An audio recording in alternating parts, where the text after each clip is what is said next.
ഈ ചാനലിന്റെ വളർച്ച എന്ന് പറയുന്ന സുഹൃത്തുക്കളെ നിങ്ങളുടെ സബ്സ്ക്രിപ്ഷനും അതിനോടൊപ്പം തന്നെ നിങ്ങളുടെ സപ്പോർട്ടുമാണ്. ഒത്തിരി സുഹൃത്തുക്കൾ ഇപ്പോഴും സബ്സ്ക്രൈബ് ചെയ്യാതെ കാണുന്നുണ്ട്. ദയവ് ചെയ്ത് സബ്സ്ക്രൈബ് ചെയ്ത് ഈ ചാനൽ ഒന്ന് സപ്പോർട്ട് ചെയ്യുക, സഹായിക്കുക. നമസ്കാരം, PSC ടുഡേ യൂട്യൂബ് ചാനലിലേക്ക് ഏവർക്കും സ്വാഗതം. സുഹൃത്തുക്കളെ, നമ്മുടെ LDC എക്സാമിന് എത്തിക്കഴിഞ്ഞു.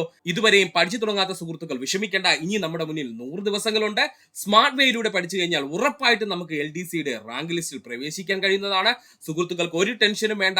അങ്ങനെ ഈസി ആയിട്ട് LDC ക്രാക്ക് ചെയ്യുന്നതിന് വേണ്ടിയിട്ട് നമ്മൾ ഇവിടെ ഒരു 100 ഡേയ്സ് ചലഞ്ച് ആരംഭിക്കുകയാണ്. ഇന്ന് നമ്മൾ പഠിക്കാൻ പോകുന്നത് 2024 നടന്ന PSC പരീക്ഷകൾക്ക് ചോദിച്ച കറണ്ട് അഫയേഴ്സ് ചോദ്യങ്ങളാണ്. സുഹൃത്തുക്കൾ ശ്രദ്ധിച്ചിരിക്കുക. 2024 PSC പരീക്ഷകൾക്ക് ചോദിച്ച കറണ്ട് അഫയേഴ്സ് ചോദ്യങ്ങളും അതുമായി ബന്ധപ്പെട്ടിട്ടുള്ള അനുബന്ധ ചോദ്യങ്ങളുമാണ് നമ്മൾ പഠിക്കാൻ പോകുന്നത്. അപ്പോൾ നമുക്ക് സമയം കളയേണ്ട, നമ്മുടെ ക്ലാസ്സിലേക്ക് പോകാം. 2023 പുറത്തിറങ്ങിയ ദ കവനന്റ് ഓഫ് വാട്ടർ എന്ന നോവൽ എഴുതിയതാരാണ്? ഉത്തരം എബ്രഹാം വർഗീസ് ആണ്. എന്തുകൊണ്ടാണ് ഈ ചോദ്യം വന്നത് നമുക്ക് നോക്കാം കേട്ടോ. അപ്പോൾ 2023 പുറത്തിറങ്ങിയ ദ കവനന്റ് ഓഫ് വാട്ടർ എന്ന പുസ്തകം എഴുതിയതാരെന്ന് ചോദിച്ചാൽ, അല്ലെങ്കിൽ ആ നോവൽ എഴുതിയതാരെന്ന് ചോദിച്ചാൽ എബ്രഹാം വർഗീസ് ആണ്. അമേരിക്കയിൽ ഡോക്ടറായി സേവനമനുഷ്ഠിക്കുന്ന പ്രശസ്തനായ എഴുത്തുകാരനാണ് എബ്രഹാം വർഗീസ്. പേര് കേട്ടിട്ട് ഇന്ത്യക്കാരനെന്ന് വിചാരിക്കല്ലേ. അദ്ദേഹത്തിന്റെ അച്ഛനും അമ്മയും മാത്രമേ സൗത്ത് ഇന്ത്യക്കാരായിട്ടുള്ളായിരുന്നു. അദ്ദേഹം എന്തായിരുന്നു? അമേരിക്കക്കാരനായിരുന്നു. അപ്പോൾ അമേരിക്കയിലെ ഡോക്ടറായിട്ട് സേവനമനുഷ്ഠിക്കുന്ന പ്രശസ്തനായ എഴുത്തുകാരനാണ് എബ്രഹാം വർഗീസ്. എബ്രഹാം വർഗീസിന്റെ ഏറ്റവും പുതിയ നോവലാണ് the covenant of water. Abraham വർഗീസിന്റെ ഏറ്റവും പുതിയ നോവലാണ് the covenant of water. Abraham വർഗീസിന്റെ പ്രശസ്തമായ മറ്റൊരു പുസ്തകമാണ് കട്ടിംഗ് ഫോർ സ്റ്റോൺ. പഠിച്ചോളണേ, എബ്രഹാം വർഗീസിന്റെ പ്രശസ്തമായ മറ്റൊരു പുസ്തകമാണ് കട്ടിംഗ് ഫോർ സ്റ്റോൺ എന്നുള്ളത്. എന്താണ് cutting for stone? The covenant of water എന്ന നോവലിന്റെ പശ്ചാത്തലമായിരിക്കുന്ന ഇന്ത്യയിലെ സംസ്ഥാനം എന്ന് ചോദിച്ചാൽ അത് കേരളമാണ്. ഇതാണ് PSC ആ നോവൽ എടുത്ത് ചോദിക്കാനുള്ള കാരണം കേട്ടോ. ദ കവനന്റ് ഓഫ് വാട്ടർ എന്ന നോവലിന്റെ പശ്ചാത്തലമായിരിക്കുന്ന ഇന്ത്യയിലെ സംസ്ഥാനം എന്ന് ചോദിച്ചാൽ നമ്മുടെ സ്വന്തം കേരളമാണ്. ഫയർബേർഡ് എന്ന പുസ്തകം എഴുതിയത് പെരുമാൾ മുരുകനാണ്. പഠിച്ചോളുക. ഫയർബേർഡ് എന്ന പുസ്തകം എഴുതിയതാണെന്ന് ചോദിച്ചാൽ പെരുമാൾ മുരുകനാണ്. ചോദിക്കും, കാരണം 2023 JCB പുരസ്കാരം നേടിയത് പെരുമാൾ മുരുകന്റെ ഫയർബേർഡ് എന്നുള്ള പുസ്തകമാണ്. അപ്പോ ഫയർബേർഡ് എന്നുള്ള പുസ്തകം എഴുതിയത് ആരാണ്? പെരുമാൾ മുരുകനാണ്. സ്മോക്ക് ആൻഡ് ആഷസ് എന്ന പുസ്തകം രചിച്ചത് അമിതാഭ് ഘോഷ് ആണ്. പഠിക്കുക. സ്മോക്ക് ആൻഡ് ആഷസ് എന്നുള്ള പുസ്തകം രചിച്ചത് ആരാണ്? അമിതാഭ് ഘോഷ് ആണ്. ഹെവൻലി ഐലൻഡ് ഓഫ് ഗോവ എന്ന പുസ്തകം രചിച്ചത് PS ശ്രീധരൻ പിള്ളയാണ്. ഇദ്ദേഹം ഗോവയുടെ സുഹൃത്തുക്കളെ ഗവർണറാണ്. പഠിക്കുക. ഇപ്പോഴത്തെ ഗോവയുടെ ഗവർണറായിട്ടുള്ള PS ശ്രീധരൻ പിള്ളയാണ് ഹെവൻലി ഐലൻഡ് ഓഫ് ഗോവ എന്ന പുസ്തകം രചിച്ചത്. മലയാളിയാണ്. 2024 പുസ്തകം ഇറങ്ങിയത്. ഉറപ്പായിട്ടും PSC ചോദിക്കും, പഠിച്ചോളുക. ഹെവൻലി ഐലൻഡ് ഓഫ് ഗോവ എന്ന പുസ്തകം രചിച്ചത് ആരാണ്? PS ശ്രീധരപിള്ളയാണ്. ഇദ്ദേഹം ആരാണ്? ഗോവയുടെ ഇപ്പോഴത്തെ ഗവർണറാണ്. അപ്പോൾ ഒന്നുകൂടി പറയാം സുഹൃത്തുക്കളെ, പഠിക്കുക. 2023 പുറത്തിറങ്ങിയ ദ കവനന്റ് ഓഫ് വാട്ടർ എന്ന നോവൽ എഴുതിയതാരെന്ന് ചോദിച്ചാൽ എബ്രഹാം വർഗീസ് ആണ്. അമേരിക്കയിൽ ഡോക്ടറായി സേവനമനുഷ്ഠിക്കുന്ന പ്രശസ്തനായ എഴുത്തുകാരനാണ് എബ്രഹാം വർഗീസ്. എബ്രഹാം വർഗീസിന്റെ ഏറ്റവും പുതിയ നോവലാണ് നമ്മുടെ കവനന്റ് ഓഫ് വാട്ടർ എന്ന് പറയുന്നത്. എബ്രഹാം വർഗീസിന്റെ പ്രശസ്തമായ മറ്റൊരു പുസ്തകമുണ്ട്, അതാണ് കട്ടിംഗ് ഫോർ സ്റ്റോൺ എന്നുള്ളത്. ദ കവനന്റ് ഓഫ് വാട്ടർ നോവലിന്റെ പശ്ചാത്തലമായിരിക്കുന്ന ഇന്ത്യയിലെ സംസ്ഥാനം നമ്മുടെ കൊച്ചു കേരളമാണ്. ഫയർബേർഡ് എന്നുള്ള പുസ്തകം എഴുതിയതാരെന്ന് ചോദിച്ചാൽ പെരുമാൾ മുരുകനാണ്. 2023 JCB പുരസ്കാരം ലഭിച്ചത് പെരുമാൾ മുരുകന്റെ ഫയർബേർഡ് എന്നുള്ള പുസ്തകത്തിനാണ്. അതുകൊണ്ട് PSC ഉറപ്പായും ഇത് ചോദിക്കും. സ്മോക്ക് ആൻഡ് ആഷസ് എന്ന പുസ്തകം രചിച്ചത് അമിതാഭ് ഘോഷ് ആണ്. സ്മോക്ക് ആൻഡ് ആഷസ് എന്ന പുസ്തകം രചിച്ചത് ആരാണ്? അമിതാഭ് ഘോഷ് ആണ്. ഹെവൻലി ഐലൻഡ് ഓഫ് ഗോവ എന്ന പുസ്തകം രചിച്ചത് PS ശ്രീധരപിള്ളയാണ്. ഹെവൻലി ഐലൻഡ് ഓഫ് ഗോവ എന്ന പുസ്തകം രചിച്ചത് PS ശ്രീധരപിള്ളയാണ്. പഠിക്കുക. അദ്ദേഹം ഗോവ ഗവർണറാണ്. 2024 ഈ പുസ്തകം പ്രകാശനം ചെയ്തത്. അതും ഒരു മലയാളിയാണ് അദ്ദേഹം. അതുകൊണ്ട് ഉറപ്പായിട്ടും PSC ചോദിക്കും. അടുത്ത ചോദ്യം, 2023 G20 ഉച്ചകോടിയുമായി ബന്ധപ്പെട്ട് ശരിയായ പ്രസ്താവന ഏതാണ്? ഉത്തരം പറഞ്ഞു കഴിഞ്ഞാൽ 1ഉം 2ഉം മാത്രം. അതായത് G20യുടെ 18ാമത് ഉച്ചകോടിയായിരുന്നു ഈ നടന്നത്, അല്ലെങ്കിൽ ഈ 2023 നടന്നത്. ന്യൂഡൽഹിയിലാണ് ഈ ഉച്ചകോടി നടന്നത്. ഇത് രണ്ടും ശരിയാണ്. ഇന്ത്യയിൽ വെച്ചായിരുന്നു അല്ലെ സുഹൃത്തുക്കളെ 2023 G20 ഉച്ചകോടി നടന്നത്? അത് എവിടെ വെച്ചാ നടന്നത്? നമ്മുടെ ഇന്ത്യയിലെ ന്യൂഡൽഹി എന്ന നഗരത്തിൽ വെച്ചാണ് നടന്നത്. ഇന്ത്യയിൽ ആദ്യമായി 2023 G20 ഉച്ചകോടി നടക്കുന്നത്. ഇമ്പോർട്ടന്റ് ആണ്, പഠിക്കുക.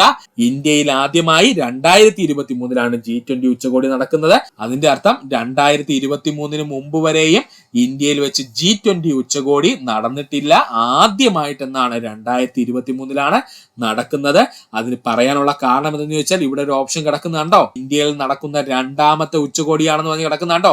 ഇത് തെറ്റാണ് കേട്ടോ. ഇന്ത്യയില് ആദ്യമായിട്ട് 2023 G20 ഉച്ചകോടി വന്നതെന്ന് സുഹൃത്തുക്കൾ പഠിക്കുക. 2023 G20 ഉച്ചകോടിയുമായി ബന്ധപ്പെട്ട എല്ലാ പോയിന്റ്സും നമ്മളിവിടെ ചർച്ച ചെയ്യുന്നുണ്ട്. സുഹൃത്തുക്കൾ ശ്രദ്ധിച്ചിരിക്കുക. നമുക്ക് ക്ലാസ്സിലേക്ക് പോകാം. എന്താണ് G20 എന്ന് പറഞ്ഞു കഴിഞ്ഞാൽ 19 പരമാധികാര രാജ്യങ്ങളും യൂറോപ്യൻ യൂണിയനും ഇപ്പോൾ മുതൽ ആഫ്രിക്കൻ യൂണിയനും ഉൾപ്പെടുന്ന ഒരു അന്താരാഷ്ട്ര ഗവൺമെന്റ് ഫോറമാണ് G20. ഒന്നുകൂടി പറയാം സുഹൃത്തുക്കളെ, 19 പരമാധികാര രാജ്യങ്ങളും യൂറോപ്യൻ യൂണിയനും 2023 മുതൽ ആഫ്രിക്കൻ യൂണിയനും ഉൾപ്പെടുന്ന ഒരു അന്താരാഷ്ട്ര ഗവൺമെന്റ് ഫോറമാണ് G20 എന്ന പേരിൽ അറിയപ്പെടുന്നത്. 1999 G20 സ്ഥാപിതമായത്. ഇമ്പോർട്ടന്റ് പോയിന്റ്, 1999 G20 സ്ഥാപിതമായത്. G20 ഉച്ചകോടിയുടെ ഔദ്യോഗിക ഭാഷകൾ ചോദിച്ചു കഴിഞ്ഞാൽ അത് ഇംഗ്ലീഷ്, ഫ്രഞ്ച്, സ്പാനിഷ് ചോദിച്ചിട്ടുള്ള ചോദ്യമാണ്. G20 ഉച്ചകോടിയുടെ ഔദ്യോഗിക ഭാഷകൾ ചോദിച്ചു കഴിഞ്ഞാൽ അത് ഇംഗ്ലീഷിലും ഫ്രഞ്ചിലും സ്പാനിഷിലുമാണ്.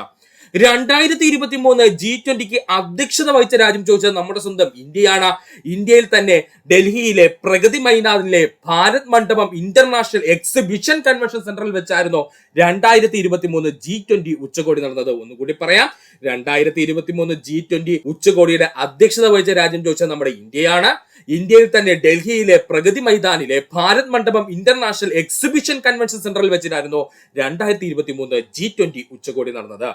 ഡൽഹിയിൽ G20 ഉച്ചകോടി കോൺഫറൻസ് നടന്ന തീയതി ചോദിച്ചു കഴിഞ്ഞാൽ അത് 2 ദിവസമായിരുന്നു. 9 സെപ്റ്റംബർ 2023 മുതൽ 10 സെപ്റ്റംബർ 2023 2 ദിവസങ്ങളായിരുന്നു ഡൽഹിയിൽ വെച്ച് ഈ വർഷത്തെ G20 കോൺഫറൻസ് നടന്നത്. ഒന്നുകൂടി പറയാം, 2023 G20 ഉച്ചകോടിക്ക് ആതിഥേയത്വം വഹിച്ച രാജ്യം ചോദിച്ചാൽ അത് ഇന്ത്യയാണ്. ഇന്ത്യയിൽ അത് 2 ദിവസമാണ് നടന്നത്. ഡൽഹിയിൽ വെച്ചായിരുന്നു ഇത് നടന്നത്. എത്രയൊക്കെയാണ് ഡേറ്റ് എന്ന് ചോദിച്ചാൽ 9 സെപ്റ്റംബർ 2023 ആരംഭിക്കുകയും 10 സെപ്റ്റംബർ 2023 അവസാനിക്കുകയും ചെയ്തു. സുഹൃത്തുക്കൾ പഠിക്കുക ഇത്രയും പോയിന്റ്. 18ാമത് G20 ഉച്ചകോടിയാണ് 2023 നടന്നത്. എത്രാമത് G20 ഉച്ചകോടിയാണ് നടന്നതെന്ന് ചോദിച്ചാൽ 18ാമത് G20 ഉച്ചകോടിയാണ് 2023 നടന്നത്. 2023 G20 ഉച്ചകോടിയുടെ പ്രമേയമായിരുന്നു വസുദൈവ കുടുംബകം. പഠിക്കുക, 2023 G20 ഉച്ചകോടിയുടെ പ്രമേയം എന്താണ് എന്ന് ചോദിച്ചു കഴിഞ്ഞാൽ അതാണ് വസുദൈവ കുടുംബകം. വസുദൈവ കുടുംബകം എന്ന് പറഞ്ഞു കഴിഞ്ഞാൽ അതിന്റെ അർത്ഥം എന്തെന്ന് ചോദിച്ചു കഴിഞ്ഞാൽ ഒരു ഭൂമി, ഒരു കുടുംബം, ഒരു ഭാവി എന്നാണ്. പഠിക്കുക, വസുദൈവ കുടുംബകം എന്ന് പറഞ്ഞു കഴിഞ്ഞാൽ എന്താ അർത്ഥമാക്കുന്നത്? ഒരു ഭൂമി, ഒരു കുടുംബം, ഒരു ഭാവി എന്നാണ്. G20 2023 ലോഗോയിലെ നിറങ്ങൾ ഏതൊക്കെയെന്ന് ചോദിച്ചാൽ കുങ്കുമം, വെള്ള, പച്ച, നീല. നമ്മുടെ ഇന്ത്യയുടെ കൊടിയുടെ അതേ നിറം തന്നെയാണ് ആർക്കും ഉണ്ടായിരുന്നത് നമ്മുടെ G20 2023 ലോഗോയുടെ നിറം എന്ന് പറയുന്നത്. അതുകൊണ്ട് സുഹൃത്തുക്കൾക്ക് കൺഫ്യൂഷൻ വേണ്ട. ഏതൊക്കെയാണ് ആ നിറം? കുങ്കുമം, വെള്ള, പച്ച, നീല എന്നിവയാണ്. അതിനോടൊപ്പം തന്നെ G20 ലോഗോയ്ക്ക് താഴെ ദേവനാഗരി ലിപിയിൽ ഭാരത് എന്ന് എഴുതിയിരുന്നു. അത് പഠിക്കണേ. G20 ലോഗോയ്ക്ക് തൊട്ട് താഴെ തന്നെ ദേവനാഗരി ലിപിയിൽ ഭാരത് എന്ന് നമ്മൾ എഴുതിയിരുന്നു. അതും കൂടെ സുഹൃത്തുക്കളൊന്ന് ഓർത്തു വെച്ചിരിക്കുക. 2023 G20 ഉച്ചകോടിയിൽ ഇന്ത്യ അധ്യക്ഷത വഹിച്ച സമ്മേളനത്തിൽ പങ്കെടുത്ത രാജ്യങ്ങളുടെ എണ്ണമാണ് ചോദിക്കുന്നതെങ്കിൽ അത് 9. ഇമ്പോർട്ടന്റ് പോയിന്റ് ആണ് പറഞ്ഞത്. 2023 G20 ഉച്ചകോടിയിൽ ഇന്ത്യ അധ്യക്ഷത വഹിച്ച സമ്മേളനത്തിൽ പങ്കെടുത്ത രാജ്യങ്ങളുടെ എണ്ണം ചോദിച്ചാൽ എത്രയായിരുന്നു? 9. ഒന്നുകൂടി പറയാം സുഹൃത്തുക്കളെ, 18ാമത് G20 ഉച്ചകോടിയാണ് 2023 നടന്നത്. 2023 G20 ഉച്ചകോടിയുടെ പ്രമേയം ചോദിച്ചാൽ വസുദൈവ കുടുംബകം. വസുദൈവ കുടുംബകം എന്ന് പറഞ്ഞു കഴിഞ്ഞാൽ ഒരു ഭൂമി, ഒരു കുടുംബം, ഒരു ഭാവി എന്നാണ്. 2023 G20യുടെ ലോഗോയുടെ നിറം ചോദിച്ചു കഴിഞ്ഞാൽ നമ്മുടെ ഇന്ത്യൻ ഫ്ലാഗിന്റെ അതേ നിറം തന്നെയാണ്. കുങ്കുമ നിറം, വെള്ള നിറം, പച്ച നിറം, നീല നിറം. പഠിക്കുക. അതുപോലെ തന്നെ നമ്മുടെ 2023 G20 ലോഗോയുടെ താഴെ എഴുതിയിരുന്ന വാക്കെന്തെന്ന് ചോദിച്ചാൽ അത് ഭാരത് എന്നായിരുന്നു. അത് ദേവനാഗിരി ലിപിയിലായിരുന്നു എഴുതിയിരുന്നത്. എന്താണ്? ഭാരത് എന്നായിരുന്നു, ദേവനാഗിരി ലിപിയിലായിരുന്നു എഴുതിയിരുന്നത്. 2023 G20 ഉച്ചകോടിയിൽ ഇന്ത്യ അധ്യക്ഷത വഹിച്ച സമ്മേളനത്തിൽ പങ്കെടുത്ത രാജ്യങ്ങളുടെ എണ്ണം ചോദിച്ചാൽ എത്രയാണ്? 9 എത്ര രാജ്യങ്ങളെ സുഹൃത്തുക്കളെ? 9 രാജ്യങ്ങളാണ്. G20 സമ്മേളനത്തിന്റെ ഭാഗമായുള്ള ഡിജിറ്റൽ ഇക്കണോമി വർക്കിംഗ് ഗ്രൂപ്പ് മന്ത്രിമാരുടെ യോഗം ചേർന്ന നഗരം ബാംഗ്ലൂരാണ്. പഠിക്കണം. G20 സമ്മേളനത്തിന്റെ ഭാഗമായുള്ള ഡിജിറ്റൽ ഇക്കണോമി വർക്കിംഗ് ഗ്രൂപ്പ് മന്ത്രിമാരുടെ യോഗം ചേർന്ന നഗരം ഏതാണ്? നമ്മുടെ ബാംഗ്ലൂർ നഗരത്തിൽ വെച്ചായിരുന്നു. 2023 G20 ഉച്ചകോടി വിദേശമന്ത്രിമാരുടെ യോഗം നടന്ന സ്ഥലം ചോദിച്ചാൽ അത് ന്യൂഡൽഹി. ഇമ്പോർട്ടന്റ് പോയിന്റ് ആണ്. ഇതെല്ലാം ഇങ്ങനെ സെപ്പറേറ്റ് ചെയ്ത് തന്നെ PSC ചോദിക്കും. അതുകൊണ്ട് നമ്മൾ അത് പഠിക്കേണ്ടതുണ്ട്. 2023 G20 ഉച്ചകോടി വിദേശമന്ത്രിമാരുടെ യോഗം നടന്ന സ്ഥലം ചോദിച്ചു കഴിഞ്ഞാൽ അത് ന്യൂഡൽഹിയാണ്. 2023 G20 സമ്മേളനത്തിന്റെ ഭാഗമായുള്ള ആദ്യത്തെ വ്യാപാര നിക്ഷേപ വർക്കിംഗ് ഗ്രൂപ്പ് യോഗം നടന്നത് മുംബൈയിലാണ്. ഇമ്പോർട്ടന്റ് പോയിന്റ് ആണ് പറഞ്ഞത്. G20 സമ്മേളനത്തിന്റെ ഭാഗമായുള്ള ആദ്യത്തെ വ്യാപാര നിക്ഷേപ വർക്കിംഗ് ഗ്രൂപ്പ് യോഗത്തിന്റെ ഉദ്ഘാടനം ചെയ്ത് അല്ലെങ്കിൽ നടന്നത് എവിടെയാ ചോദിച്ചാൽ അത് മുംബൈയിലാണ്. G20 സമ്മേളനത്തിന്റെ ഭാഗമായി ഹെൽത്ത് വർക്കിംഗ് ഗ്രൂപ്പ് മന്ത്രിമാരുടെ യോഗം നടന്ന നഗരം ചോദിച്ചാൽ അത് ഗാന്ധിനഗർ ആണ്. പഠിക്കുക. G20 സമ്മേളനത്തിന്റെ ഭാഗമായി ഹെൽത്ത് വർക്കിംഗ് ഗ്രൂപ്പ് മന്ത്രിമാരുടെ യോഗം നടന്ന ഇന്ത്യൻ നഗരം ചോദിച്ചു കഴിഞ്ഞാൽ എവിടെയാണ്? അത് ഗാന്ധിനഗറാണ്. G20 മുഖ്യശാസ്ത്ര ഉപദേഷ്ടാക്കളുടെ വട്ടമേശ സമ്മേളനത്തിന് ആതിഥ്യം വഹിച്ച നഗരം ചോദിച്ചാൽ അത് ന്യൂഡൽഹിയാണ്. G20 മുഖ്യ ശാസ്ത്ര ഉപദേഷ്ടാക്കന്മാരുടെ വട്ടമേശ സമ്മേളനത്തിന് ആതിഥ്യം വഹിച്ച നഗരം ചോദിച്ചാൽ അത് ന്യൂഡൽഹിയാണ്. ഒന്നുകൂടി പറയാം. 2023 G20 സമ്മേളനത്തിന്റെ ഭാഗമായി ഡിജിറ്റൽ ഇക്കണോമി വർക്കിംഗ് ഗ്രൂപ്പ് മന്ത്രിമാരുടെ യോഗം ചേർന്ന നഗരം ബാംഗ്ലൂരാണ്. 2023 G20 ഉച്ചകോടി വിദേശമന്ത്രിമാരുടെ യോഗം നടന്ന സ്ഥലം ചോദിച്ചാൽ അത് ന്യൂഡൽഹിയാണ്. G20 സമ്മേളനത്തിന്റെ ഭാഗമായുള്ള ആദ്യത്തെ വ്യാപാര നിക്ഷേപ വർക്കിംഗ് ഗ്രൂപ്പ് യോഗം നടന്നത് എവിടെയെന്ന് ചോദിച്ചാൽ അത് മുംബൈയിലാണ്. G20 സമ്മേളനത്തിന്റെ ഭാഗമായിട്ട് ഹെൽത്ത് വർക്കിംഗ് ഗ്രൂപ്പ് മന്ത്രിമാരുടെ യോഗം നടന്ന നഗരം ചോദിച്ചാൽ അത് ഗാന്ധിനഗറാണ്. ഇവിടെ നിന്ന് പഠിക്കുക. ഗാന്ധി ഹെൽത്ത് നോക്കുമെന്ന് അങ്ങ് പഠിക്കുക കേട്ടോ. ഗാന്ധി ഹെൽത്ത് നോക്കുമെന്ന് അങ്ങ് പഠിക്കുക. അപ്പോ ഗാന്ധിനഗറിലാണ് G20 സമ്മേളനത്തിന്റെ ഭാഗമായിട്ടുള്ള ഹെൽത്ത് വർക്കിംഗ് ഗ്രൂപ്പിന്റെ മന്ത്രിമാരുടെ യോഗം നടന്നത്. G20 മുഖ്യശാസ്ത്ര ഉപദേഷ്ടാക്കന്മാരുടെ വട്ടമേശ സമ്മേളനം നടന്നത് എവിടെയെന്ന് ചോദിച്ചു കഴിഞ്ഞാൽ അത് ഡൽഹിയിൽ വെച്ചാണ്. ഇത്രയും ഭാഗം സുഹൃത്തുക്കളെ പഠിക്കുക. G20 കൾച്ചറൽ വർക്കിംഗ് ഗ്രൂപ്പിന്റെ ആദ്യ യോഗം നടന്ന സ്ഥലം ഖജുരാഹോ മധ്യപ്രദേശ്. ഇമ്പോർട്ടന്റ് ആണ്. G20 കൾച്ചറൽ വർക്കിംഗ് ഗ്രൂപ്പിന്റെ ആദ്യ യോഗം നടന്ന സ്ഥലം എവിടെയാണ്? ഖജുരാഹോ എവിടെയാണ്? മധ്യപ്രദേശിലാണ്. G20 സമ്മേളനത്തിന്റെ ഭാഗമായി വനിതകളുടെ W20 അതായത് വുമൻസ് 20 എന്ന് പറയുന്നു ആദ്യ യോഗം സംഘടിപ്പിച്ചത് എവിടെയെന്ന് ചോദിച്ചാൽ അത് മഹാരാഷ്ട്രയിലാണ്. പഠിക്കുക.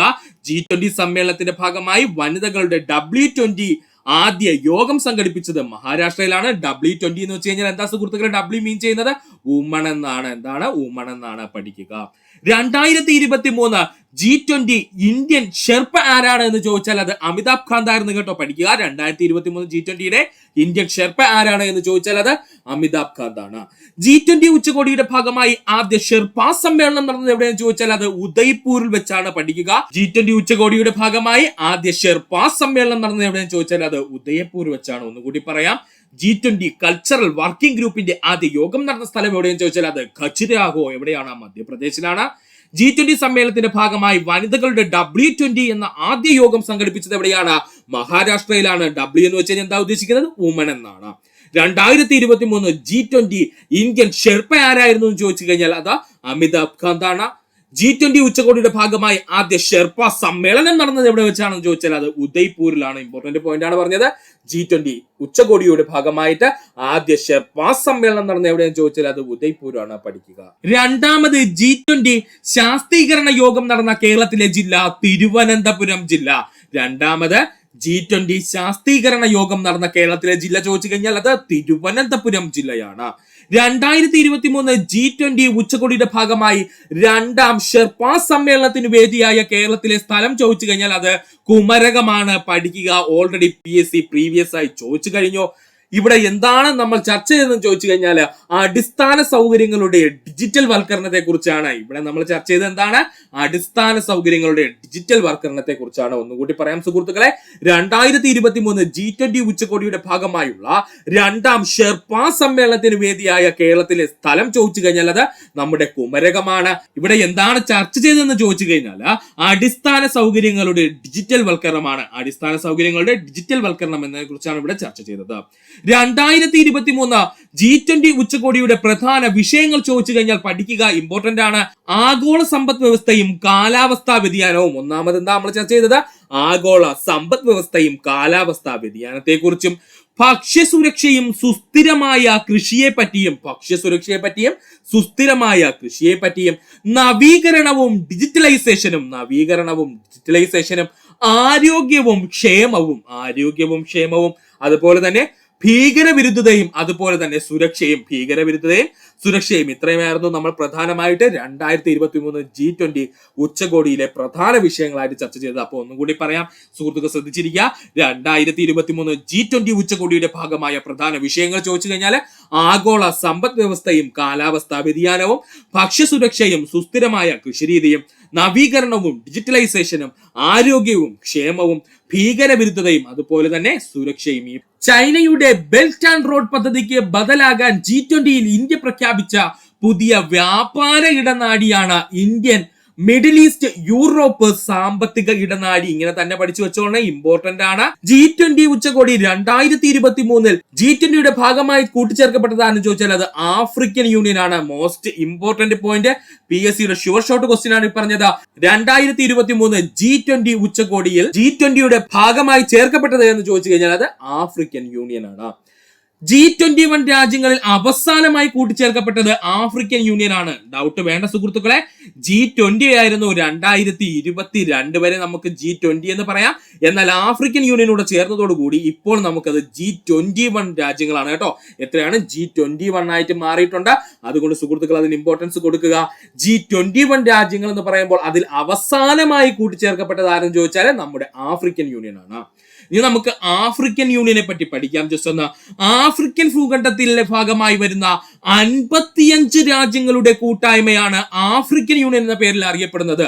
ആഫ്രിക്കൻ ഭൂഖണ്ഡത്തിന്റെ ഭാഗമായി വരുന്ന 55 രാജ്യങ്ങളുടെ കൂട്ടായ്മയാണ് ആഫ്രിക്കൻ യൂണിയൻ എന്ന പേരിൽ അറിയപ്പെടുന്നത്. ആഫ്രിക്കൻ യൂണിയനിൽ G20 രാജ്യങ്ങളുടെ ഭാഗമായതോടുകൂടി ഇനി മുതൽ G21 രാജ്യങ്ങൾ എന്നായിരിക്കും അറിയപ്പെടുന്നത്. അപ്പോൾ ഇത്രയും നാൾ വരെ 2022 വരെ നമ്മൾ പറഞ്ഞിരുന്നു G20 രാജ്യങ്ങൾ എന്നാണ്. ഇനി നമ്മൾ പറയാൻ പോകുന്നത് G21 രാജ്യങ്ങൾ എന്നാണ്. മറക്കരുത്, ആഫ്രിക്കൻ യൂണിയൻ G20 രാജ്യങ്ങളുടെ ഭാഗമായതോടുകൂടി ഇനി മുതൽ G21 രാജ്യങ്ങൾ എന്നാണ് അറിയപ്പെടാൻ പോകുന്നത്. ആഫ്രിക്കൻ യൂണിയന്റെ ഇപ്പോഴത്തെ ചെയർപേഴ്സൺ ആരെന്ന് ചോദിച്ചു കഴിഞ്ഞാൽ അത് അസാലി അസൗമിനിയാണ്. ആരാണ്? അസാലി അസൗമിനിയാണ്. പഠിക്കുക. G20 ഉച്ചകോടി 2023 പ്രധാന തീരുമാനങ്ങളാണ് നമ്മൾ ഇനി നോക്കാൻ പോകുന്നത്. സുഹൃത്തുക്കൾ ശ്രദ്ധിച്ചിരിക്കുക. ആഫ്രിക്കൻ യൂണിയൻ G20 രാജ്യങ്ങളുടെ ഭാഗമായി പഠിച്ചു വെക്കുക. സിമ്പിൾ ആയിട്ട് പറഞ്ഞതാണ്. ആഫ്രിക്കൻ യൂണിയൻ G20 രാജ്യങ്ങളുടെ ഭാഗമായി ബയോഫ്യൂവൽ കരാർ നിലവിൽ വന്നു. നിലവിൽ വന്നു. കണക്ടിവിറ്റി കോറിഡോർ നിലവിൽ വന്നു. അതാണ് നമ്മൾ പറഞ്ഞത് ഇന്ത്യ മിഡിൽ ഈസ്റ്റ് യൂറോപ്പ് സാമ്പത്തിക ഇടനാഴി എന്ന് പറഞ്ഞത്. അവനെ പറയുന്ന മറ്റൊരു പേരാണ് കണക്ടിവിറ്റി കോറിഡോർ എന്ന് കേട്ടോ. സുഹൃത്തുക്കൾ ഇങ്ങനെ പഠിച്ചു വെക്കാൻ ശ്രമിക്കുക. ചിലപ്പോൾ PSC ഇങ്ങനെയായിരിക്കും ചോദിക്കുന്നത്. അതുപോലെ തന്നെ ഡൽഹി പ്രഖ്യാപനം എന്തുമായി ബന്ധപ്പെട്ടിരിക്കുന്നു ചോദിച്ചാൽ ഇനി G20 ഉച്ചകോടി 2023 ബന്ധപ്പെട്ടിരിക്കുന്നു. പഠിക്കുക. ഡൽഹി പ്രഖ്യാപനം എന്തുമായി ബന്ധപ്പെട്ടിരിക്കുന്നു സുഹൃത്തുക്കളെ? G20 ഉച്ചകോടി 2023 ബന്ധപ്പെട്ടിരിക്കുന്നു. ഇത് പഠിക്കാനായിട്ട് ഒരു സിമ്പിൾ ഐഡിയ പറഞ്ഞു തരാം. ABCD എന്നങ്ങ് പഠിക്കുക. G20 ഉച്ചകോടിയിലെ പ്രധാന തീരുമാനങ്ങൾ ചോദിച്ചു കഴിഞ്ഞാൽ ABCD എന്നങ്ങ് പഠിക്കുക. A എന്ന് വെച്ച് കഴിഞ്ഞാൽ ആഫ്രിക്കൻ യൂണിയൻ G20 രാജ്യങ്ങളുടെ ഭാഗമായി. B എന്ന് പറഞ്ഞു കഴിഞ്ഞാൽ ബയോഫ്യൂവൽ കരാർ നിലവിൽ വന്നു. അതുപോലെ C എന്ന് പറഞ്ഞു കഴിഞ്ഞാൽ കണക്ടിവിറ്റി കോറിഡോർ നിലവിൽ വന്നു. D എന്ന് പറഞ്ഞു കഴിഞ്ഞാൽ ഡൽഹി പ്രഖ്യാപനം. സുഹൃത്തുക്കൾ ഒരിക്കലും മറക്കില്ല, ഈ പോയിന്റ് ഇമ്പോർട്ടന്റ് ആണ്, പഠിക്കുക. 2021 G20 ഉച്ചകോടി വേദി ഇറ്റലിയിലെ റോമിലായിരുന്നു. 2021 G20 ഉച്ചകോടിയുടെ വേദി എവിടെയായിരുന്നു? ഇറ്റലി, റോമിലായിരുന്നു. 2022 G20 ഉച്ചകോടിയുടെ വേദി ഇന്തോനേഷ്യയായിരുന്നു. 2022 G20 ഉച്ചകോടിയുടെ വേദി എവിടെയെന്ന് ചോദിച്ചാൽ അത് ഇന്തോനേഷ്യ ആയിരുന്നു.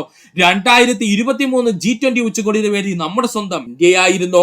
അതുപോലെ തന്നെ 2024 G20 ഉച്ചകോടിയുടെ വേദി ചോദിച്ചു കഴിഞ്ഞാൽ അത് ബ്രസീലാണ്. മോസ്റ്റ് ഇമ്പോർട്ടന്റ് ആയിട്ട് പഠിക്കാനുള്ളത് 2023 G20 ഉച്ചകോടി തന്നെ പഠിക്കുക. ഇന്ത്യയാണ്. ഇന്ത്യയെ തന്നെ എവിടെയാണ് സുഹൃത്തുക്കളെ? നമ്മൾ ഡൽഹിയിലാണ്. അത് വ്യക്തമായിട്ട് നമ്മൾ പറഞ്ഞിരുന്നു. ക്വസ്റ്റ്യൻ എളുപ്പമാവുന്നുണ്ടെങ്കിൽ ഉറപ്പായിട്ടും ഈ ഭാഗത്തിന്റെ ചോദ്യം നമുക്ക് പ്രതീക്ഷിക്കാം. അപ്പോൾ 2021 G20 ഉച്ചകോടിയുടെ വേദി ചോദിച്ചു കഴിഞ്ഞാൽ അത് ഇറ്റലി റോമാണ്. 2022 G20 ഉച്ചകോടിയുടെ വേദി ചോദിച്ചു കഴിഞ്ഞാൽ അത് ഇന്തോനേഷ്യയാണ്. 2023 G20 ഉച്ചകോടിയുടെ വേദി ചോദിച്ചാൽ അത് ഇന്ത്യയാണ്. ഇന്ത്യയിൽ എവിടെയായിരുന്നു? ഡൽഹിയിലായിരുന്നു. 2024 G20 ഉച്ചകോടിയുടെ വേദി ചോദിച്ചു കഴിഞ്ഞാൽ അത് ബ്രസീലാണ്. ചന്ദ്രയാൻ 3 ദൗത്യത്തിന് പിന്നിലെ റോക്കറ്റ് വനിത എന്നറിയപ്പെടുന്നത് ആരെന്ന് ചോദിച്ചാൽ അത് ഋതു കരിന്താൽ ആണ്. ടെസി കെ തോമസ് ചെന്ന് വീണ് നെഗറ്റീവ് അടിക്കരുത്. ടെസി തോമസ് എന്ന് പറയുന്നത് ഇന്ത്യയുടെ റോക്കറ്റ് വനിത എന്നറിയപ്പെടുന്നു എന്നേ ഉള്ളൂ. പക്ഷേ ചന്ദ്രയാൻ 3 ദൗത്യത്തിന് പിന്നിലെ റോക്കറ്റ് വനിത ആരെന്ന് ചോദിച്ചാൽ അത് ഋതു കരിന്താൽ ആണ്. പഠിക്കുക ആരാണ്? ഋതു കരിന്താൽ ആണ്. വിലയേറിയ സമയം പാഴാക്കരുത് എന്ന സന്ദേശം എന്തുമായി ബന്ധപ്പെട്ടിരിക്കുന്നു? ഉത്തരം 2021 ലോക പക്ഷാഘാത ദിനം. PSC 2024 ചോദിച്ച ക്വസ്റ്റ്യൻ വന്നിരിക്കുന്ന കണ്ടോ 2021 നിന്ന്. അതുകൊണ്ട് നമുക്ക് 2021 മുതൽ 2024 വരെയുള്ള ഫുൾ കറണ്ട് അഫേഴ്സ് പഠിച്ചേ പറ്റൂ. PSC എവിടെ നിന്നൊക്കെ ഇട്ട് ചോദിക്കുമെന്ന് നമുക്ക് പറയാൻ പറ്റില്ല. നമുക്ക് 8ന്റെ പണി തരാൻ PSCക്ക് അറിയാം. അതുകൊണ്ട് വ്യക്തമായിട്ട് പഠിക്കണം നമ്മള്. സുഹൃത്തുക്കൾ വിഷമിക്കേണ്ട കാര്യമില്ല. 2021 മുതൽ 2024 വരെയുള്ള മോസ്റ്റ് ഇമ്പോർട്ടന്റ് കറണ്ട് അഫേഴ്സുമായി ബന്ധപ്പെട്ട ഒരു ക്ലാസ് ഉടൻ തന്നെ നമ്മൾ അപ്ലോഡ് ചെയ്യുന്നതാണ്. അതിൽ സുഹൃത്തുക്കൾക്ക് എല്ലാ പ്രധാനപ്പെട്ട കറണ്ട് അഫേഴ്സ് പോയിന്റ് ലഭിക്കുന്നതാണ്. വളരെ ലെങ്ത് ഏറിയ ഒരു ക്ലാസ് ആയിരിക്കും അത്. അതുകൊണ്ട് സുഹൃത്തുക്കൾ എല്ലാവരും നന്നായിട്ട് അത് ഉപയോഗപ്രദമാക്കാൻ ശ്രമിക്കുക. അപ്പൊ നമുക്ക് നോക്കാം 2021 ലോക പക്ഷാഘാത ദിന സന്ദേശം എന്തായിരുന്നു? വിലയേറിയ സമയം പാഴാക്കരുത് എന്നതായിരുന്നു ആ സന്ദേശം. ലോക പക്ഷാഘാത ദിനമായി ആചരിക്കുന്നത് ഒക്ടോബർ 29 ഒരുപാട് തവണ PSC പ്രീവിയസ് ആയി ചോദിച്ച ചോദ്യമാണ്. ലോക പക്ഷാഘാത ദിനമായി ആചരിക്കുന്നത് ഒക്ടോബർ 29 ലോക പക്ഷാഘാത ദിന 2023 സന്ദേശം എന്തെന്ന് ചോദിച്ചാൽ നമുക്കൊന്നായി പരമാവധി പക്ഷാഘാതത്തെ ചെറുക്കാമെന്നായിരുന്നു. ലോക പക്ഷാഘാത ദിനം 2023 സന്ദേശം എന്തായിരുന്നു സുഹൃത്തുക്കളെ? നമുക്കൊന്നായി പരമാവധി പക്ഷാഘാതത്തെ ചെറുക്കാമെന്നായിരുന്നു. ലോക പക്ഷാഘാത ദിനം 2022 സന്ദേശം എന്തെന്ന് ചോദിച്ചാൽ നേരത്തെ തിരിച്ചറിയാം, പ്രതിരോധിക്കാം എന്നായിരുന്നു. ലോക പക്ഷാഘാത ദിനം 2022 സന്ദേശം എന്തായിരുന്നു? നേരത്തെ തിരിച്ചറിയാം, പ്രതിരോധിക്കാം എന്നായിരുന്നു. ലോക പക്ഷാഘാത ദിനം 2020 സന്ദേശം എന്താണെന്ന് ചോദിച്ചാൽ പ്രസ്ഥാനത്തിൽ അണിചേരൂ, 4 ആത്യന്തികമായി സ്ട്രോക്ക് ഉണ്ടാകുന്നു, ആ ഒരാൾ നിങ്ങളാവരുത്. ലോക പക്ഷാഘാത ദിനം 2020 സന്ദേശം അല്പം ലെങ്ത് ഉള്ളതാണ്. പ്രസ്ഥാനത്തിൽ അണിചേരൂ, 4 ആത്യന്തികമായി സ്ട്രോക്ക് ഉണ്ടാകുന്നു, ആ ഒരാൾ നിങ്ങളാവരുത് എന്നാണ് പറഞ്ഞിരിക്കുന്നത്. ലോക പക്ഷാഘാത ദിനത്തിന് സന്ദേശം നൽകുന്ന സംഘടന ആരെന്നൂടെ നമ്മൾ പഠിക്കണ്ടേ? അതാണ് ലോക പക്ഷാഘാത സംഘടന. ആരാണ്? ലോക പക്ഷാഘാത സംഘടനയാണ് ഈ ലോക പക്ഷാഘാത ദിനത്തിലെ സന്ദേശങ്ങൾ നൽകുന്നത്. പഠിക്കുക. ഒന്നുകൂടി പറയാം. വിലയേറിയ സമയം പാഴാക്കരുത് എന്ന സന്ദേശം എന്തുമായി ബന്ധപ്പെട്ടിരിക്കുന്നു ചോദിച്ചാല് 2021 ലോക പക്ഷാഘാത ദിനവുമായി ബന്ധപ്പെട്ടിരിക്കുന്നു. ലോക പക്ഷാഘാത ദിനമായി ആചരിക്കുന്നത് ഒക്ടോബർ 29 ലോക പക്ഷാഘാത ദിന 2023 സന്ദേശം എന്തെന്ന് ചോദിച്ചാല് നമുക്കൊന്നായി പരമാവധി പക്ഷാഘാതത്തെ ചെറുക്കാം. ലോക പക്ഷാഘാത ദിനം 2022 സന്ദേശം നേരത്തെ തിരിച്ചറിയാം, പ്രതിരോധിക്കാം എന്നാണ്. ലോക പക്ഷാഘാത ദിനം 2020 സന്ദേശം പ്രസ്ഥാനത്തിൽ അണിചേരൂ, 4 അത്യന്താധികമായിട്ട് സ്ട്രോക്ക് ഉണ്ടാകുന്നു, ആ ഒരാൾ നിങ്ങളാവരുത് എന്നാണ്. ലോക പക്ഷാഘാത ദിനത്തിൽ സന്ദേശം നൽകുന്ന സംഘടന ലോക പക്ഷാഘാത സംഘടനയാണ്. പഠിക്കുക. 2021 വൈദ്യശാസ്ത്രത്തിന് നൊബേൽ പുരസ്കാരം എന്തിനാണ് ലഭിച്ചത് എന്നാണ് ചോദിച്ചത്. ഉത്തരം ചൂടും സ്പർശനവും വേദനയും തിരിച്ചറിയുന്നതുമായി ബന്ധപ്പെട്ട നാഡീവ്യൂഹത്തിലെ സ്വീകരണങ്ങളെ കുറിച്ചുള്ള പഠനത്തിനാണ്. എവിടെ നിന്നാണ് ചോദ്യം വന്നതെന്ന് കണ്ടോ സുഹൃത്തുക്കളെ? 2021 വൈദ്യശാസ്ത്രത്തിനുള്ള നൊബേൽ പുരസ്കാരം എന്തിനാണ് ലഭിച്ചതെന്ന് ചോദിച്ചാല് ചൂടും സ്പർശനവും വേദനയും തിരിച്ചറിയുന്നതുമായി ബന്ധപ്പെട്ട നാഡീവ്യൂഹ സ്വീകരണികളെ കുറിച്ചുള്ള പഠനത്തിനാണ്. 2021 വൈദ്യശാസ്ത്ര നൊബേൽ ലഭിച്ച വ്യക്തികൾ ഡേവിഡ് ജൂലിയസും ആർഡം പാറ്റ പ്യൂഡിയാനുമാണ്. ഇച്ചിരി ഇമ്പോർട്ടന്റ് ഉള്ള പേരുകളാണ് കേട്ടോ, പഠിക്കുക. 2021 വൈദ്യശാസ്ത്രത്തിന് നൊബേൽ ലഭിച്ച വ്യക്തികൾ ആരൊക്കെയാണ്?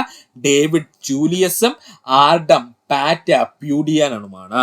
ചൂട്, സ്പർശം എന്നിവ തിരിച്ചറിയാൻ സഹായിക്കുന്ന സ്വീകരണികൾ അഥവാ റിസപ്റ്റേഴ്സിന്റെ കണ്ടെത്തലിനാണ് ഈ അവാർഡ് അവർക്ക് ലഭിച്ചത്, അല്ലെങ്കിൽ നൊബേൽ അവർക്ക് ലഭിച്ചതെന്നും സുഹൃത്തുക്കൾ പഠിക്കുക. ഭൗതിക ശാസ്ത്രം 2021 നൊബേൽ സമ്മാനം ലഭിച്ചത് സ്യുക്കറോ മനാബെ. ആ പേരെന്താ സുഹൃത്തുക്കളെ? സ്യുക്കറോ മനാബെ. ക്ലൗസ് ഹാസിമാൻ. ആരാണ്? ക്ലൗസ് ഹാസിമാൻ, ജിയോർജിയോ പരീസി. ഇങ്ങനെ 3 വ്യക്തിത്വങ്ങൾക്കാണ് ഭൗതിക ശാസ്ത്രത്തിൽ 2021 നൊബേൽ ലഭിച്ചത്. ആ പേരുകൾ ഒന്നുകൂടി പറയാം: സ്യുക്കുറോ മനാബെ, ക്ലൗസ് ഹാസിമാൻ, ജിയോർജിയോ പരീസി എന്നീ 3 വ്യക്തിത്വങ്ങൾക്കാണ്. എന്തിനാണ് അവർക്ക് 2021 ഭൗതിക ശാസ്ത്രത്തിന് നൊബേൽ ലഭിച്ചതെന്ന് ചോദിച്ചാല് കാലാവസ്ഥാ വ്യതിയാനം പോലുള്ള സങ്കീർണ പ്രക്രിയകളെ മനസ്സിലാക്കാനും പ്രവചനം നടത്താനും ആവശ്യമായ നൂതന മാർഗങ്ങൾ കണ്ടെത്തിയതിനാണ്. കാലാവസ്ഥാ വ്യതിയാനം പോലുള്ള സങ്കീർണമായ പ്രക്രിയകളെ മനസ്സിലാക്കാനും പ്രവചനം നടത്താനും ആവശ്യമായ നൂതന മാർഗങ്ങൾ കണ്ടെത്തിയതിനാണ് 2021 ഭൗതിക ശാസ്ത്രത്തിന് നൊബേൽ ലഭിച്ചത്. 2021 രസതന്ത്രത്തിന് നൊബേൽ ലഭിച്ച 2 വ്യക്തികളാണ് ബെഞ്ചമിൻ ലിസ്റ്റും അതുപോലെ ഡേവിഡ് WC മക്മില്ലന്. ഈ മക്മില്ലൻ ചോദിച്ചിട്ടുണ്ട് കേട്ടോ PSC. 2021 രസതന്ത്രത്തിന് നൊബേൽ ലഭിച്ചത് ബെഞ്ചമിൻ ലിസ്റ്റിനും അതുപോലെ ഡേവിഡ് WC മക്മില്ലനുമാണെന്ന് പഠിക്കുക. എന്തിനാണ് ഇവർക്ക് 2021 രസതന്ത്രത്തിന് നൊബേൽ ലഭിച്ചതെന്ന് ചോദിച്ചാല് അസിമെട്രിക് ഓർഗാനോ കാറ്റലിസ്റ്റുകളുടെ വികസിപ്പിച്ചെടുത്തതിനാണ്. എന്താണ്? അസിമെട്രിക് ഓർഗാനോ കാറ്റലിസ്റ്റ് വികസിപ്പിച്ചെടുത്തതിനാണ് രസതന്ത്രത്തിന് 2021 നൊബേൽ ലഭിച്ചത്. പഠിക്കുക. 2022 ഊർജതന്ത്രത്തിന് നൊബേൽ പ്രൈസ് നേടിയത് ഏത് ഊർജതന്ത്ര ഗവേഷണത്തിനായിരുന്നു? ഉത്തരം ക്വാണ്ടം മെക്കാനിക്സിനാണ്. കണ്ടോ സുഹൃത്തുക്കളെ, നമ്മളിപ്പോ നോക്കിയപ്പോ 2023 നൊബേൽ ചോദിച്ചു, അതുപോലെ 2022 നൊബേൽ ഇപ്പോ ചോദിച്ചു, അതുപോലെ 2021 നൊബേലും ചോദിച്ചു. അപ്പോ PSC നൊബേൽ പ്രൈസിന് എന്തുമാത്രം ഇമ്പോർട്ടൻസ് കൊടുക്കുന്നുണ്ടോ സുഹൃത്തുക്കൾക്ക് മനസ്സിലായി കാണാം. അപ്പോ നൊബേലുമായി ബന്ധപ്പെട്ട എല്ലാ പോയിന്റും പഠിച്ചിട്ടേ പോവാവൂ. അതിൽ തന്നെ ഇമ്പോർട്ടന്റ് ആയിട്ട് പഠിക്കാനുള്ളത് രസതന്ത്രത്തിന് ലഭിക്കുന്ന നൊബേല്, അതുപോലെ തന്നെ ഭൗതിക ശാസ്ത്രത്തിന് ലഭിക്കുന്ന നൊബേല്, അതുപോലെ വൈദ്യശാസ്ത്രത്തിന് ലഭിക്കുന്ന നൊബേൽ. ഇത് 3ഉം പഠിച്ചിട്ടേ ബാക്കിയുള്ള ഏത് നൊബേൽ പ്രൈസും നിങ്ങൾ പഠിക്കാൻ പോകാവൂ. കാരണം ഇവയാണ് സ്ഥിരം PSC ചോദിച്ചുകൊണ്ടിരിക്കുന്നത്. അപ്പോൾ നമുക്ക് നോക്കാം. നമ്മളിവിടെ പറഞ്ഞ എന്താണ്? 2022 ഊർജ്ജതന്ത്രത്തിന് നൊബേൽ പ്രൈസ് നേടിയത് ഏത് ഊർജ്ജതന്ത്ര ഗവേഷണത്തിനാണ് എന്ന് ചോദിച്ചു കഴിഞ്ഞാൽ അത് ക്വാണ്ടം മെക്കാനിക്സിനാണ്. 2022 വൈദ്യശാസ്ത്ര നൊബേൽ പ്രൈസ് ലഭിച്ച വ്യക്തികളാണ്. 2022 വൈദ്യശാസ്ത്ര നൊബേൽ ലഭിച്ച വ്യക്തി സാൻഡേ പാബു ആണ്. ആരാണ്? സാൻഡേ പാബു ആണ്. സാൻഡേ പാബുവിന് എന്തിനാ ലഭിച്ചതെന്ന് ചോദിച്ചാല് മനുഷ്യ പരിണാമത്തെ കുറിച്ചുള്ള കണ്ടുപിടുത്തങ്ങൾക്കാണ് അദ്ദേഹത്തിന് 2022 വൈദ്യശാസ്ത്രത്തിനുള്ള നൊബേൽ ലഭിക്കുന്നത്. ഒന്നുകൂടി പറയാം, 2022 വൈദ്യശാസ്ത്രത്തിന് നൊബേൽ ലഭിച്ച വ്യക്തി ആരെന്ന് ചോദിച്ചാൽ അത് സാൻഡേ പാബുവിനാണ്. അദ്ദേഹത്തിന് എന്തിനാണ് 2022 വൈദ്യശാസ്ത്രത്തിന് നൊബേൽ ലഭിച്ചതെന്ന് ചോദിച്ചാൽ മനുഷ്യ പരിണാമത്തെ കുറിച്ചുള്ള കണ്ടുപിടുത്തങ്ങൾക്കാണ്. 2022 ഭൗതിക ശാസ്ത്രത്തിന് നൊബേൽ സമ്മാനം ലഭിച്ച വ്യക്തികളാണ് അലേൻ ആസ്പെക്ട്. ആരാണ്? Alain Aspect, John F Clauser, Anton Zeilinger. ഈ 3 വ്യക്തിത്വങ്ങൾക്കാണ് 2022 ഭൗതിക ശാസ്ത്രത്തിലെ നൊബേൽ സമ്മാനം ലഭിച്ചത്. ഇതിൽ അലേൻ ആസ്പെക്ടർ ഒരു ഫ്രഞ്ച് പൗരനാണ്, ജോൺ എഫ് ക്ലോസർ അമേരിക്കക്കാരനാണ്, ആന്റൺ സെയ്ലിംഗർ ഒരു ഓസ്ട്രേലിയക്കാരനാണ്. ആന്റൺ സെയ്ലിംഗർ എവിടെയാണ്? ഓസ്ട്രേലിയക്കാരനാണ്. പഠിക്കുക. എന്തിനാണ് 2022 ഭൗതിക ശാസ്ത്രത്തിന് ഈ വ്യക്തികൾക്ക് നൊബേൽ സമ്മാനം ലഭിച്ചത് എന്ന് ചോദിച്ചു കഴിഞ്ഞാൽ ക്വാണ്ടം സയൻസിലെ ഗവേഷണത്തിനാണ് കേട്ടോ. എന്തിനാണ്? ക്വാണ്ടം സയൻസിലെ ഗവേഷണത്തിനാണ് ഇവർക്ക് ഇത് ലഭിച്ചത്. മറക്കരുത്. അല്ലെങ്കിൽ ക്വാണ്ടം മെക്കാനിക്സിലെ ഗവേഷണത്തിനാണ് ഇവർക്ക് ലഭിച്ചത്. 2022 രസതന്ത്രത്തിന് നൊബേൽ സമ്മാനം ലഭിച്ച വ്യക്തികളാണ് കരോലിൻ ആർ ബെർട്ടോസി. പേര് മറക്കല്ലേ, കരോലിൻ ആർ ബെർട്ടോസി, കേബാരി ഷാർപ്പലസ്, മറക്കരുത് കേബാരി ഷാർപ്പലസ്. അതുപോലെ മോർട്ടൻ മെൽഡൻ ഇങ്ങനെ 3 വ്യക്തിത്വങ്ങൾക്കാണ് 2022 രസതന്ത്രത്തിന് നൊബേൽ സമ്മാനം ലഭിച്ചത്. ആ പേരുകള് നല്ല കടുകട്ടിയാണെന്നറിയാം, എന്നാലും നമുക്ക് പഠിച്ചേ പറ്റൂ.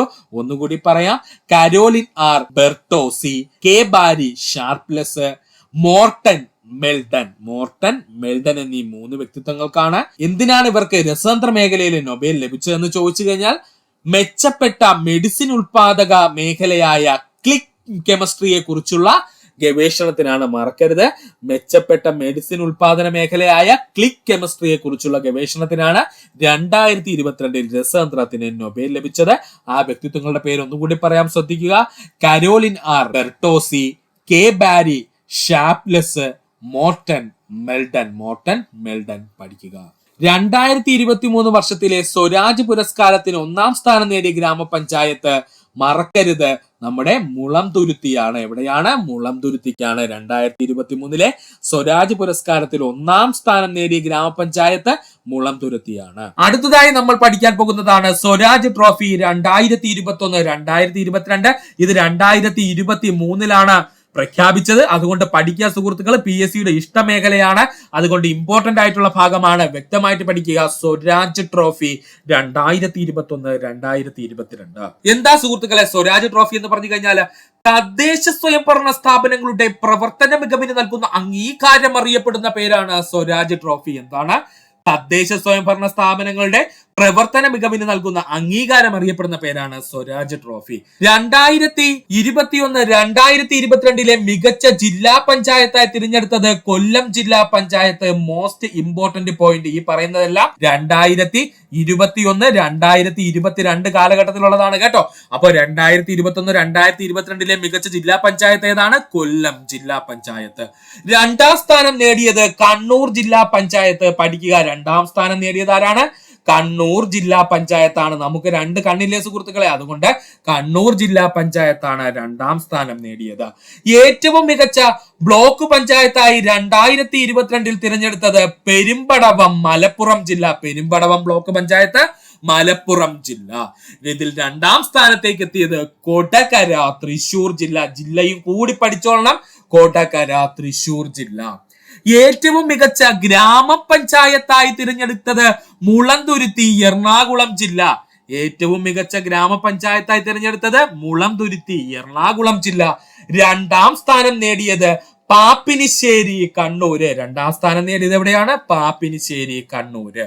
ഏറ്റവും മികച്ച കോർപ്പറേഷൻ നേടിയത് തിരുവനന്തപുരം. ഏറ്റവും മികച്ച കോർപ്പറേഷൻ 2021-2022 സ്വരാജ് ട്രോഫി നേടിയത് ആരാണ്?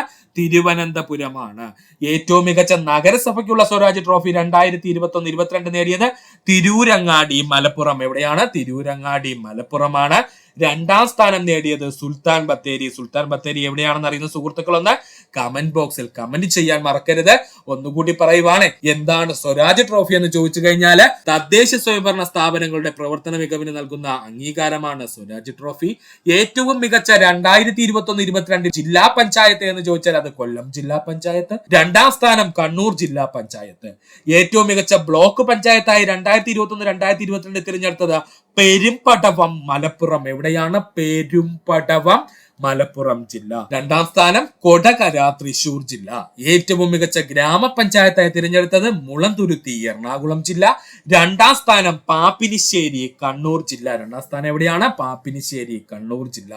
ഏറ്റവും മികച്ച കോർപ്പറേഷൻ ആയിട്ട് 2021-2022 തിരഞ്ഞെടുക്കപ്പെട്ടത് നമ്മുടെ തിരുവനന്തപുരം. ഏറ്റവും മികച്ച നഗരസഭയായി തിരഞ്ഞെടുക്കപ്പെട്ടത് തിരൂരങ്ങാടി മലപ്പുറമാണ്. 2021-2022 മികച്ച നഗരസഭയ്ക്കുള്ള സ്വരാജ് ട്രോഫി നേടിയത് ആരാണ്? തിരൂരങ്ങാടി മലപ്പുറമാണ്. 2ാം സ്ഥാനത്തെത്തിയത് സുൽത്താൻ ബത്തേരിയാണ്. 2026 ഏഷ്യൻ കായിക മേളയ്ക്ക് ആതിഥേയത്വം രാജ്യം ഏതാണെന്ന് ചോദിച്ചാൽ ഉത്തരം ജപ്പാനാണ്. പഠിച്ചോളെ, 2026 ഏഷ്യൻ കായിക മേളയ്ക്ക് ആതിഥേയത്വമാകുന്ന രാജ്യം ഏതാണ്? താഴെ തന്നിവയിൽ നിന്നും കണ്ടെത്തുക. ഉത്തരമാരാ സുഹൃത്തുക്കളെ? നമ്മുടെ ജപ്പാനാണ്. ഏഷ്യൻ ഗെയിംസിന്റെ ആദ്യത്തെ വേദി ഇന്ത്യയായിരുന്നു. ഇന്ത്യയിലെ ന്യൂഡൽഹി ന്യൂഡൽഹി ആയിരുന്നു. ഇമ്പോർട്ടന്റ് പോയിന്റ് ആണ്, PSC ഒരുപാട് തവണ ചോദിച്ചിട്ടുണ്ട്. ഏഷ്യൻ ഗെയിംസിന്റെ ആദ്യത്തെ വേദി എന്ന് ചോദിച്ചാൽ അത് ഇന്ത്യയാണ്. നമ്മുടെ ഇന്ത്യയിലെ ന്യൂഡൽഹിയാണ്. ഇന്ത്യ എത്ര തവണ ഏഷ്യൻ ഗെയിംസിന്റെ വേദിയായിട്ടുണ്ടെന്ന് ചോദിച്ചാൽ 2 തവണ. ഇന്ത്യ എത്ര തവണ ഏഷ്യൻ ഗെയിംസിന് വേദിയായിട്ടുണ്ടെന്ന് ചോദിച്ചാൽ 2 തവണ. ഏറ്റവും കൂടുതൽ തവണ ഏഷ്യൻ ഗെയിംസിന് വേദിയായിട്ടുള്ള രാജ്യം തായ്ലൻഡ് ആണ്. പഠിച്ചോളണേ, ഏറ്റവും കൂടുതൽ തവണ ഏഷ്യൻ ഗെയിംസിന് വേദിയായിട്ടുള്ള രാജ്യം ചോദിച്ചാൽ അത് തായ്ലൻഡ് ആണ്. പഠിക്കുക. 2022 ഏഷ്യൻ ഗെയിംസിന് വേദിയായ രാജ്യം ചൈനയാണ്. 2022 ഏഷ്യൻ ഗെയിംസിന് വേദിയായ രാജ്യം ചൈനയാണ്. 2026 ഏഷ്യൻ ഗെയിംസിന് വേദിയാകുന്ന രാജ്യം എന്ന് ചോദിച്ചാൽ അത് ജപ്പാനാണ്. 2026 ഏഷ്യൻ ഗെയിംസിന് വേദിയാകുന്ന രാജ്യം ഏതാണ്? അത് ജപ്പാനാണ്.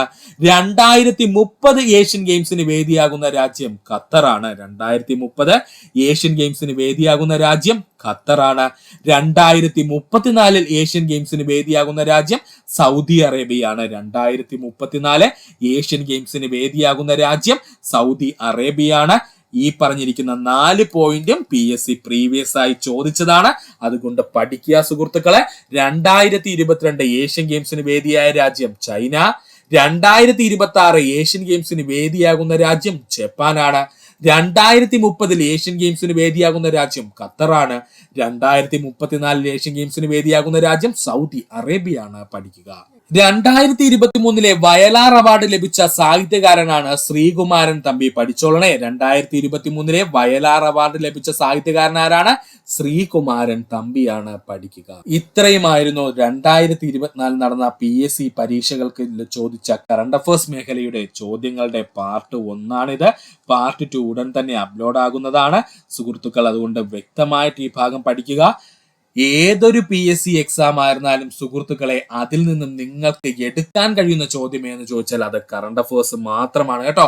അത് ഡിഗ്രി ലെവൽ ആവട്ടെ, LD എക്സാം ആവട്ടെ, LGS ആവട്ടെ, അല്ലെങ്കിൽ +2 ലെവൽ എക്സാം ആവട്ടെ, ഏതൊരു PSC പരീക്ഷയിലും കറണ്ട് അഫയേഴ്സ് ക്വസ്റ്റ്യൻസ് ഉണ്ടെങ്കിൽ ധൈര്യമായിട്ട് അതെടുത്ത് പഠിച്ചോളുക. ആ ക്വസ്റ്റ്യനോ അല്ലെങ്കിൽ അത് അനുബന്ധമായിട്ടുള്ള മറ്റൊരു ചോദ്യമോ ആയിരിക്കും അടുത്ത തവണ PSC ചോദ്യമായിട്ട് വെച്ചിരിക്കുന്നത്. അതുകൊണ്ട് നമ്മൾ അത് വ്യക്തമായിട്ട് പഠിക്കാൻ ശ്രമിക്കുക. ഇത്രയും പറഞ്ഞ ഭാഗങ്ങൾ സുഹൃത്തുക്കൾ 2-3 തവണ കണ്ടുപഠിക്കാൻ ശ്രമിക്കുക. ഇത്ര നേരം ഈ വീഡിയോ കണ്ട സുഹൃത്തുക്കൾ എല്ലാവർക്കും നന്ദി, നമസ്കാരം. നിങ്ങൾക്ക് ഈ വീഡിയോ ഇഷ്ടപ്പെട്ടുവെങ്കിൽ നമ്മുടെ ചാനൽ സബ്സ്ക്രൈബ് ചെയ്ത് സഹായിക്കുക. സബ്സ്ക്രൈബ് ബട്ടനോട് ചേർന്നുള്ള ബെൽ ബട്ടൺ അമർത്തി കഴിഞ്ഞാൽ നമ്മൾ അപ്ലോഡ് ചെയ്യുന്ന വീഡിയോകൾ അപ്പോൾ തന്നെ സുഹൃത്തുക്കളെ നിങ്ങളുടെ കയ്യിലെത്തുന്നതാണ്. സുഹൃത്തുക്കൾ എല്ലാവർക്കും നന്ദി, നമസ്കാരം. നല്ലൊരു ദിവസം നേരുന്നു.